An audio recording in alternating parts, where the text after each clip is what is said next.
Hola amigos de YouTube, hoy vamos a comenzar la parte 2 del libro Regreso al vínculo familiar. Voy a ir posteando poco a poco los videos para que escuchen la lectura.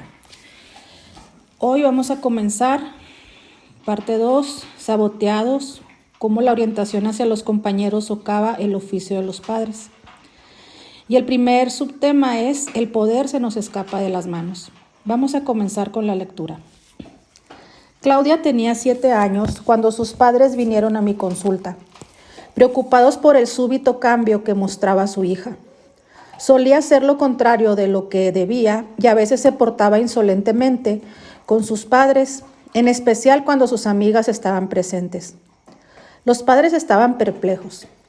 Antes de cursar segundo grado, Claudia, que era la mayor de 3 hermanas, había sido una niña cariñosa con sus padres y se esforzaba en complacerlos. Educar a Claudia era una experiencia maravillosa, recordaba su madre. Ahora la criatura era renuente y difícil de tratar. Ponía mala cara a cualquier cosa que le mandaran, por insignificante que fuese, y todo terminaba en pelea. La madre había descubierto un aspecto de su propia personalidad que jamás había pensado que existiera. Se hallaba enojada y hasta enrabiada. Gritaba y la atemorizaba escuchar las palabras que se le escapaban de la boca. El padre encontraba la atmósfera tan tensa y la fricción tan desgastante que, cada vez más, se ensimismaba en su trabajo. Como muchos padres en situaciones parecidas, recurrían con más frecuencia al regaño, las amenazas y los castigos, pero sin resultados. Quizás sorprende oír que ser padres debería ser un asunto bastante fácil. Hacer que nuestros hijos sigan nuestras indicaciones, cumplan nuestras órdenes o respeten nuestros valores no debería suponer tensión, peleas o coerción, y tampoco deberíamos tener que recurrir al señuelo de las recompensas. Si se requieren tácticas de presión, algo anda mal. Los padres de Claudia recurrieron a la fuerza porque, sin darse cuenta, habían perdido el poder de ejercer como padres. Ser padres implica el uso del poder. En este sentido hay un parecido con los coches de lujo cuyos frenos, dirección y hasta ventanas trabajan con potencia eléctrica. Sin esta potencia es muy difícil manejar aquellos vehículos. Lo mismo pasa con los hijos. Relacionarse con ellos cuando nuestro poder ha quedado anulado es casi imposible y, sin embargo, millones de padres tratan precisamente de hacer esto. Pero mientras es relativamente fácil encontrar a un buen mecánico que arregle un coche, los expertos cuya ayuda los padres solicitan para solucionar problemas relacionados con la educación de sus hijos no siempre logran asesorar el problema correctamente. A menudo se culpa a los hijos de volverse difíciles o a los padres de ser ineptos o de tener técnicas de crianza inadecuadas.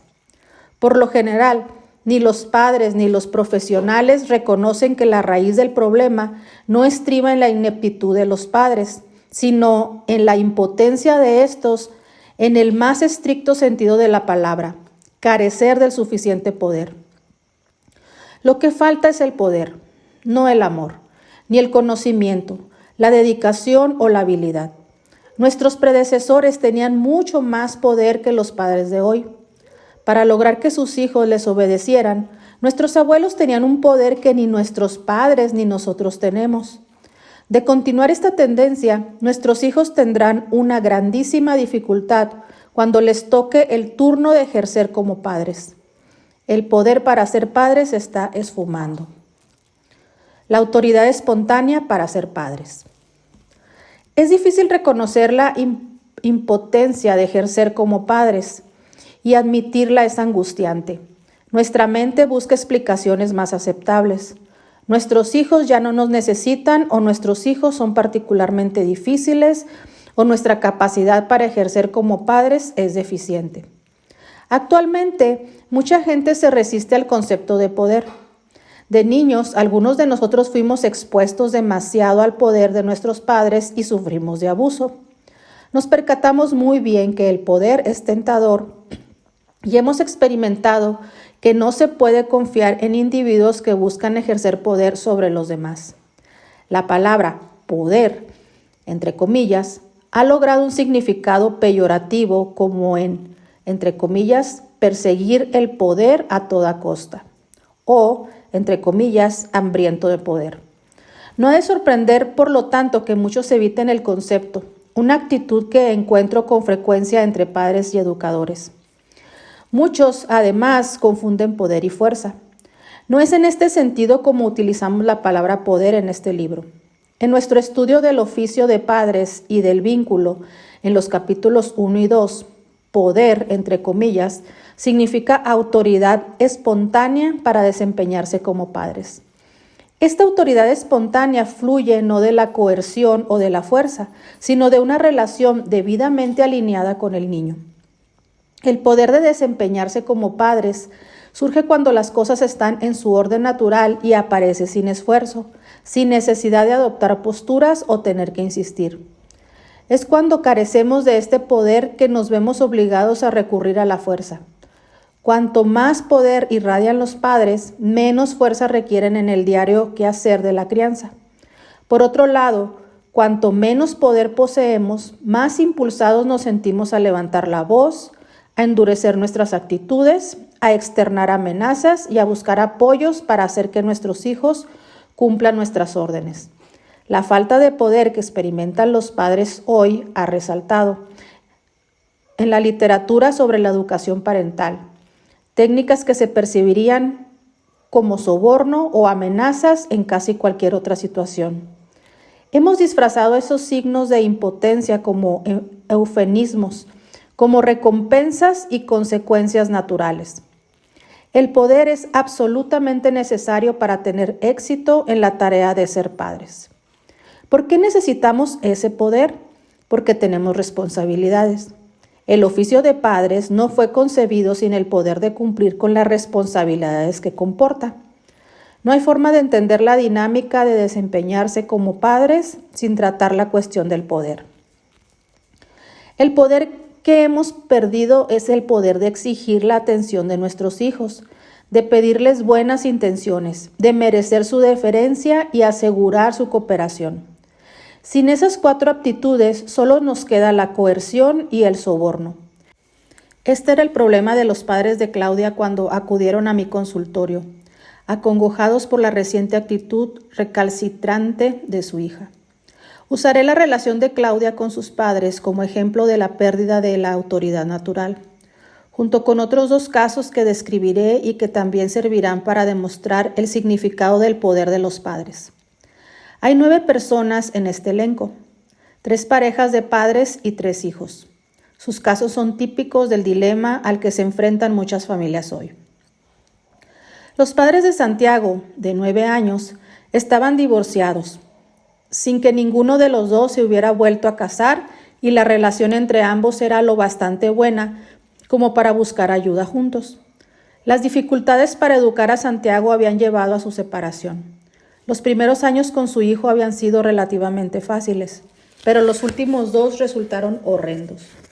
Insultaba a sus padres y pegaba a su hermana y le pegaba a su hermana menor.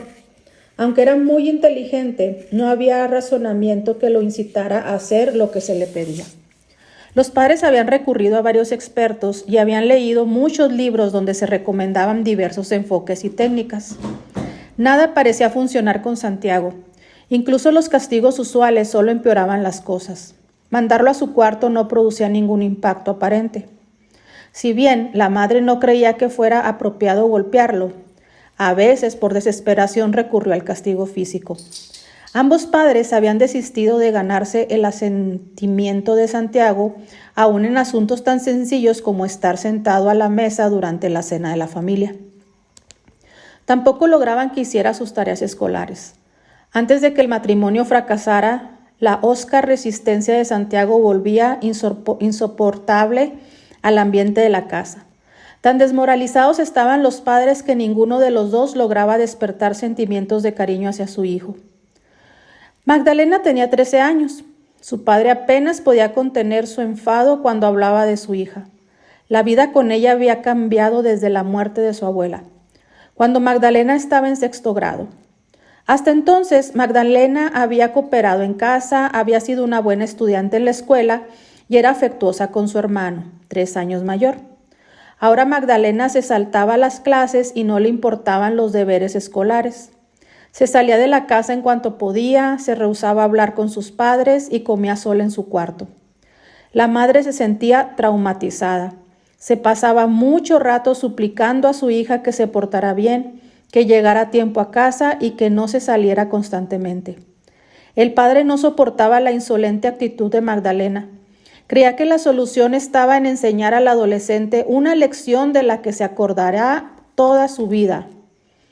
A su manera de ver, todo lo que no fuera mano dura era condescender con la inaceptable conducta de la niña y empeoraba las cosas. Y lo que más le disgustaba era que hasta este abrupto cambio, su hija había sido, entre comillas, la hija de papi, dulce y obediente. 3 situaciones diferentes, 3 diversos conjuntos de circunstancias y 3 criaturas muy distintas, aunque ninguno de estos casos es único. La frustración como educadores que estos padres experimentaban la comparten muchos otros progenitores. Las manifestaciones de la dificultad difieren de un caso a otro, pero el estribillo es notablemente el mismo. El oficio de padres es más difícil de lo que uno se esperaba. La letanía de lamentaciones de los padres ahora es común.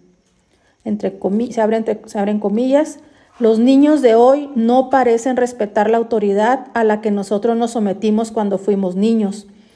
No logro que mi hijo se esfuerce en su tarea escolar, haga su cama, cumpla con sus obligaciones o limpie su habitación. Se cierran las comillas.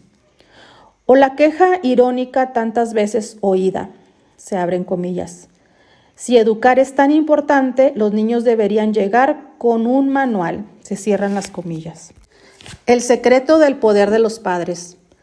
Mucha gente ha llegado a la conclusión de que los padres no pueden saber cómo tienen que actuar sin una preparación formal. Ahora se dan toda clase de cursos de educación parental y hasta hay clases para enseñar a los padres canciones de cuna para sus bebés. Sin embargo, los expertos no pueden enseñar lo más fundamental. El poder para desempeñarse como padres no proviene de las técnicas, por bien pensadas que estén, sino de una relación de vínculo. En los 3 ejemplos de arriba, ese poder faltaba. El secreto del poder de los padres es la dependencia del hijo. Los niños nacen por completo dependientes, incapaces de abrirse camino en este mundo. Su falta de viabilidad como seres individuales les vuelve completamente dependientes de otros para atenderlos, guiarlos, darles sustento y acogerlos, proporcionarles un sentido de hogar y de pertenencia a una familia. En primer lugar, es el estado de dependencia del niño que vuelve necesario el oficio de padres. De no necesitarnos nuestros hijos, no necesitaríamos el poder de educarlos. A primera vista, la dependencia de los hijos parece bastante clara, pero aquí está el escollo. El ser dependientes no garantiza que se escojan los cuidadores correctos. Todo niño nace con la necesidad de ser criado, pero luego de pasar de bebé y de niño pequeño, no todos recurren a sus padres para que les proporcionen el cuidado que les hace falta. Nuestro poder como padres se basa no en el hecho que nuestro hijo sea dependiente, sino que sea específicamente dependiente de nosotros. El poder de ejercer nuestras responsabilidades parentales estriba no en la necesidad de nuestros hijos, sino en que nos busquen como respuesta a sus necesidades. No podemos cuidar de un niño que no cuenta con nosotros para que lo cuidemos o que depende de nosotros solo por su alimentación, vestir, cobijo y otras necesidades materiales. No podemos sustentar emocionalmente a un niño que no se apoya en nosotros para sus necesidades psicológicas. Es frustrante dirigir a un niño que no se acoge a nosotros. Es irritante y decepcionante ayudar a alguien que no busca nuestro auxilio. Tal fue la situación a que se enfrentaban los padres de Claudia, Santiago y Magdalena. Claudia ya no buscaba a sus padres para sus necesidades de apego o para sus directrices sobre cómo ella tenía que ser o qué tenía que hacer. A la tierna edad de 7 años ya no recurría a ellos para buscar su cobijo y crianza. La actitud de Santiago iba más allá de esto. Había desarrollado una arraigada resistencia a ser dependiente de su padre y de su madre. Dicha resistencia, así como la de Magdalena, se extendía hasta la alimentación, o más exactamente al ritual de la alimentación que tiene lugar en la mesa de la familia. Magdalena, al entrar en la adolescencia, ya no buscaba a sus padres por un sentido de hogar o una conexión con ellos. No tenía deseo alguno ni de que la entendieran ni de que la conocieran íntimamente. Ninguno de los 3 niños se sentía dependiente de sus padres. Y esta era la raíz de la frustración, de las dificultades y de los fracasos que experimentaban las 3 parejas de padres. Desde luego, todos los niños inician la vida dependiendo de sus padres. Algo cambió para estos 3 jóvenes, como ocurre con tantos niños ahora. No es que ya no necesitaran que los cuidasen. Mientras un niño sea incapaz de funcionar independientemente, necesitará depender de alguien. Aparte de lo que estos niños hayan pensado o sentido, no estaban dispuestos, ni con mucho, a arreglárselas por ellos mismos. Todavía eran dependientes, solo que no se experimentaban como dependientes de sus padres. Sus necesidades de dependencia no se habían desvanecido, solo de quién dependían. El poder de crianza se transferirá a cualquiera de quien dependa el niño, sea o no que se pueda depender de esa persona, o de que sea apropiada, responsable o comprensiva, independientemente incluso de si esa persona es o no un adulto. En las vidas de estos 3 niños, los compañeros habían reemplazado a los padres como objetos de dependencia emocional. Claudia tenía un grupo muy compenetrado de 3 amigas que servían de punto cardinal y de hogar. Para Santiago, el grupo de compañeros en general canalizó su deseo de vínculo, la entidad con la que él se sentía conectado en vez de sus padres. Invirtió sus valores, intereses y motivaciones en sus compañeros y en la cultura de ellos. Para Magdalena, el vacío de apego que se formó con el fallecimiento de su abuela fue llenado con una amiga. En los 3 ejemplos, la relación con los compañeros compitió con los apegos a sus padres y en cada caso la conexión entre iguales predominó. Este cambio de poder genera un doble problema para los padres. No solo quedan sin el poder de controlar a su hijo, sino que los inocentes e incompetentes usurpadores adquieren el poder de descarriar al niño. Los compañeros de los niños no buscaron activamente este poder, sino que éste le llegó en ese contexto de dependencia. Este lamentable fallo en el poder de los padres suele ocurrir cuando menos lo esperamos y en un momento en que más necesitamos de este poder.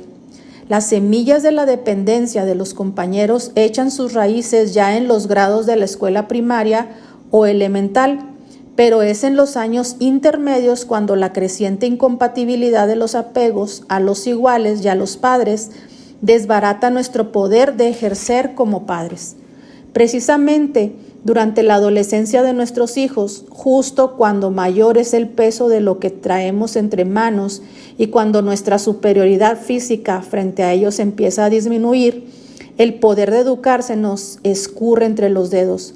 Lo que nos parece independencia es en realidad solo dependencia transferida. Tenemos tantas prisas de que nuestros hijos puedan actuar por sí mismos que no nos damos cuenta de lo dependientes que son en realidad. Tanto como la palabra poder, entre comillas, la palabra dependencia, entre comillas, se ha cargado también de un sentido peyorativo. Queremos que nuestros hijos sepan dirigirse, motivarse, controlarse y orientarse por sí mismos, que tengan confianza en sí y que se sientan seguros. Insistimos tanto en la independencia que perdemos de vista lo que es la niñez. Los padres se quejan de las actitudes negativas y desalentadoras de los niños, pero rara vez notan que sus hijos han dejado de buscarlos para que los cuiden, los alienten y les presten asistencia. Se sienten intranquilos porque el niño no satisface las razonables expectativas que han puesto en él. Pero no se dan cuenta de que el niño ya no busca su afecto, su aprobación o su aprecio. No se dan cuenta de que los niños se vuelven hacia los iguales en busca de apoyo, amor, conexión y pertenencia. Cuando el vínculo se desplaza, la dependencia también se desplaza y junto con esta el poder de ejercer como padres. El reto primordial para los padres de Claudia, Santiago y Magdalena no era imponer las reglas, inducir obediencia o poner un hasta aquí a tal o cual conducta. Era volverse a ganar a sus hijos, realinear las fuerzas del vínculo de su lado. Tenían que fomentar en sus hijos la dependencia, que es la fuerza del poder de ejercer como padres.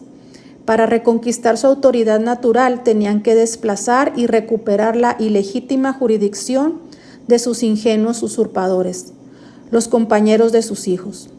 Si bien es más fácil decirlo que hacerlo, es la única forma de recuperar la autoridad parental. Gran parte de mi trabajo con las familias y muchos de los consejos que doy en este libro buscan ayudar a los padres en este sentido. En primer lugar, ¿qué hace que los compañeros desplacen a los padres, dado que tal desplazamiento parece contrario a lo que se necesita?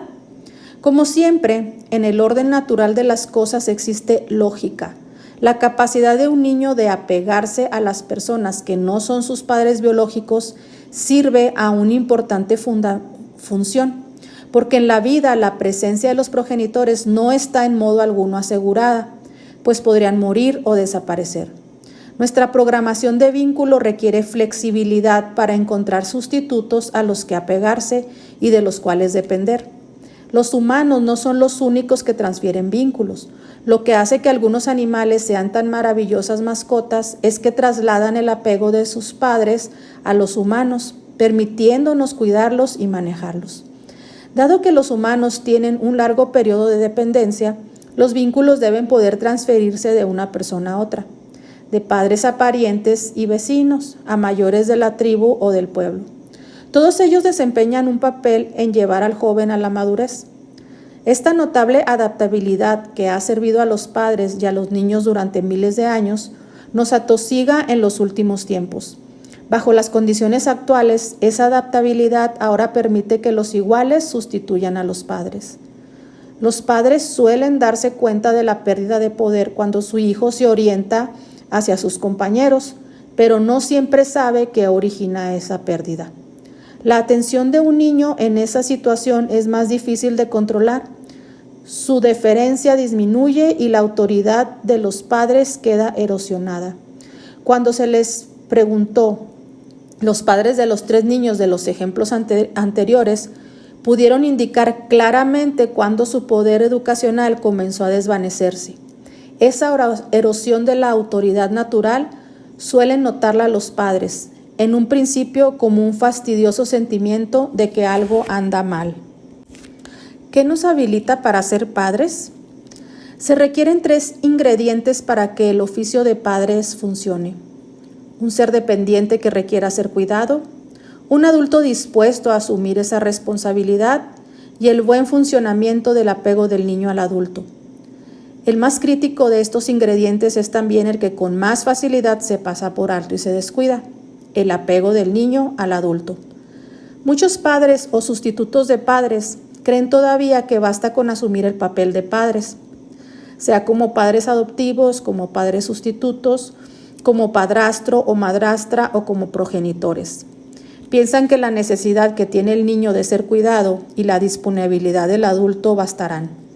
Quedamos sorprendidos y ofendidos cuando los niños se muestran renuentes a nuestra tentativa de criarles. Reconocer esa responsabilidad de padres no es suficiente para criar debidamente a un niño, pero muchos expertos, todavía no conscientes del papel del vínculo, suponen que el problema tiene que estar en que no se sabe ejercer de padres. O sea, si el quehacer de padres no marcha bien es porque los padres no hacen las cosas como se debe. De acuerdo con esta manera de pensar, no basta con tener el papel, sino que se precisa cierta habilidad para que las cosas resulten. El papel de los padres se ha de complementar con todo tipo de técnicas propias para padres, o esto es lo que parecen creer muchos expertos. Muchos padres, además, parecen razonar así. Si otros logran que sus hijos hagan lo que ellos quieren que hagan, pero ellos no lo consiguen, es porque carecen de las capacidades necesarias. Esta posición supone una simple falta de conocimiento que se supera mediante la búsqueda de consejos del tipo se abren comillas, como hacer para, se cierran comillas, aplicables a cualquier situación problemática que se presente. ¿Cómo haré para que mi hijo me haga caso? ¿Cómo lograré que mi hijo haga la tarea? ¿Qué necesito hacer para que mi hijo limpie su cuarto? ¿Cuál es el secreto para que un niño ayude en casa? ¿Cómo hacer para que mi hijo coma con toda la familia? Nuestros predecesores se habrían mostrado muy confundidos, probablemente si hubieran tenido que hacer esas preguntas o incluso tener que asistir a algún curso para padres. A los padres actuales les parece mucho más fácil confesar su incompetencia que su impotencia, especialmente cuando se puede culpar nuestra escasa habilidad a nuestra falta de entrenamiento o a la carencia de modelos apropiados en nuestra propia niñez.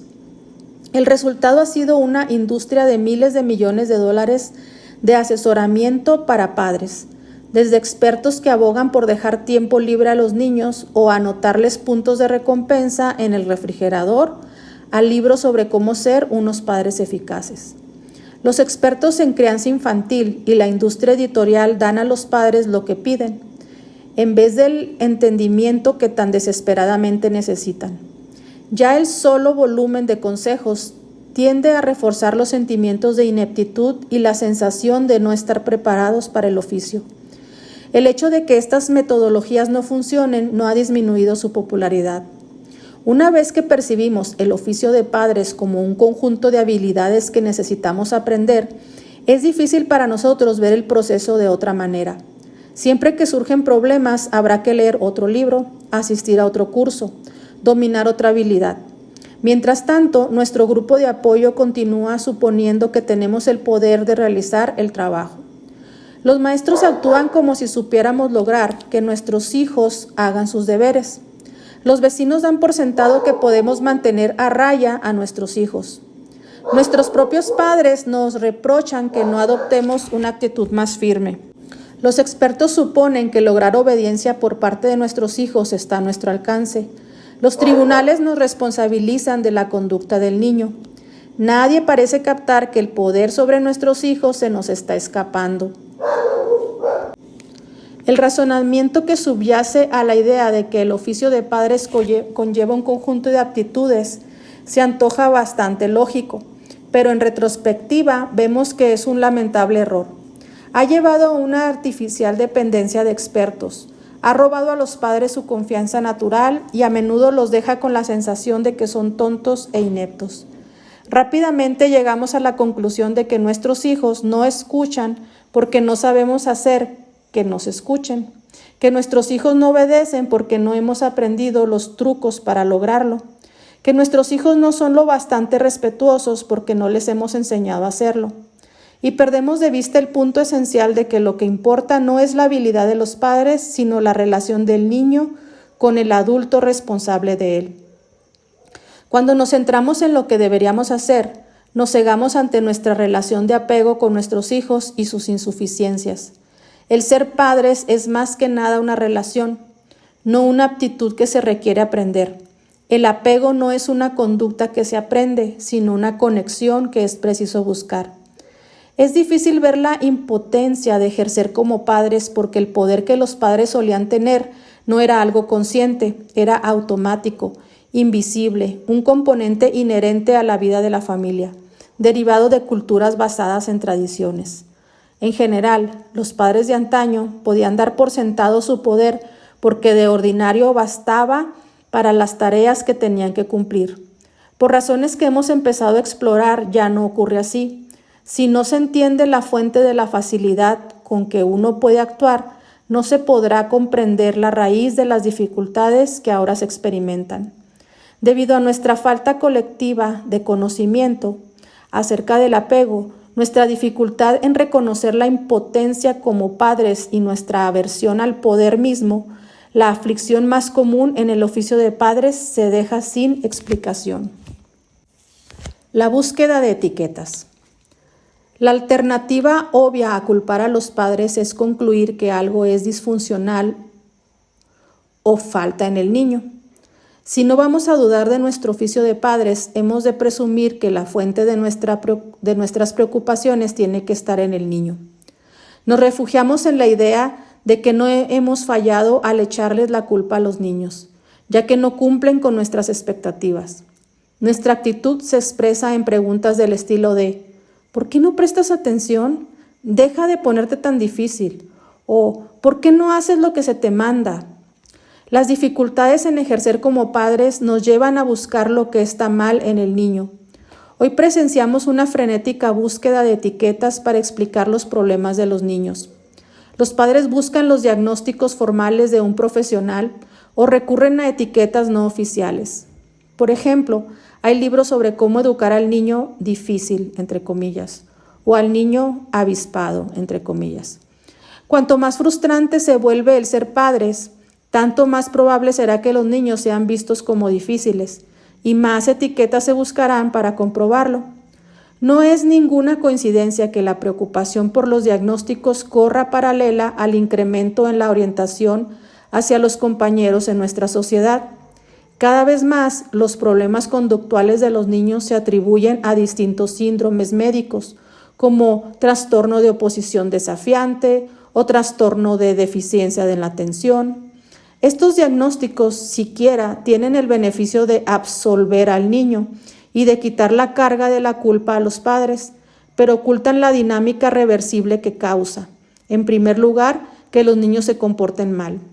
Las explicaciones médicas ayudan porque quitan la culpabilidad a los hijos, pero tienen el inconveniente de reducir los problemas a conceptos supersimplificados. Supone que los complejos problemas de conducta de muchos niños pueden ser explicados por genética o por circuitos cerebrales embrollados. Pasan por alto la evidencia científica de que el cerebro humano se va conformando de acuerdo con el entorno, desde el nacimiento y todo el tiempo de la vida, y que las relaciones de vínculo son el aspecto más importante del ambiente del niño. Dictan también soluciones estrechas, como medicamentos, sin fijarse en la relación de los niños con sus compañeros y con el mundo de los adultos. En la práctica sirven para quitar todavía más potencial a los padres. No estamos diciendo que la fisiología cerebral no esté implicada en algunos trastornos de la infancia o que los medicamentos carezcan de valor. Mi coautor, por ejemplo, ve a muchos niños y adultos con trastorno de deficiencia en la atención, condición en la que el funcionamiento del cerebro es fisiológicamente diferente de la norma y él prescribe medicamentos cuando parecen justificados. Lo que objetamos es que se reduzcan los problemas de la infancia a diagnósticos y tratamientos médicos, con exclusión de muchos factores psicológicos, emocionales y sociales que contribuyen al surgimiento de estos problemas, incluso en el caso del déficit de atención y otras condiciones infantiles donde tienen valor los diagnósticos y tratamientos médicos. La relación de vínculo con los padres tiene que seguir siendo la preocupación primaria y la mejor senda hacia la curación. Los padres de Santiago ya habían recorrido el camino de la búsqueda de etiquetas, recogiendo 3 diagnósticos de 3 expertos, 2 psicólogos y un psiquiatra. Uno de los profesionales lo calificó de obsesivo-compulsivo, otro como opositor desafiante y un tercero como déficit de atención. Averiguar qué es lo que andaba mal en su hijo fue un gran alivio para los padres de Santiago. No eran responsables de las dificultades en su actuación como padres. Además, los diagnósticos de los doctores también libraban a Santiago. No lo podía evitar. Las etiquetas acabaron con la culpa, lo que fue una buena cosa. No puse nada a esas etiquetas. En realidad describían la conducta del niño bastante bien. Era muy compulsivo, terco, distraído. Además, lo que estos 3 síntomas tienen en común es que los niños así etiquetados son también impulsivos e inadaptados. Los niños o adultos son incapaces de separar impulsos y acción. Actúan o realizan cualquier impulso que surja en sus mentes. Ser inadaptado es no lograr adaptarse cuando las cosas salen mal y no beneficiarse de la adversidad. o sea, no aprender de las consecuencias negativas. Estas deficiencias dan a los padres más conducta inapropiada que manejar, al tiempo que limitan sus herramientas para el manejo de la conducta del niño. Por ejemplo, las técnicas negativas como las advertencias, el avergonzar, las sanciones, son inútiles con un joven que no aprende de ellas.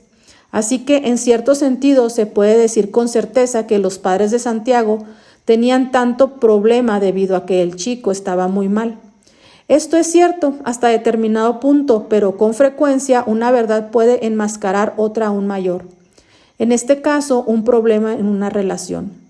Las etiquetas médicas hicieron que los padres de Santiago dependieran de expertos, en vez de confiar en su propia intuición, aprender de sus propios errores y encontrar su propio camino.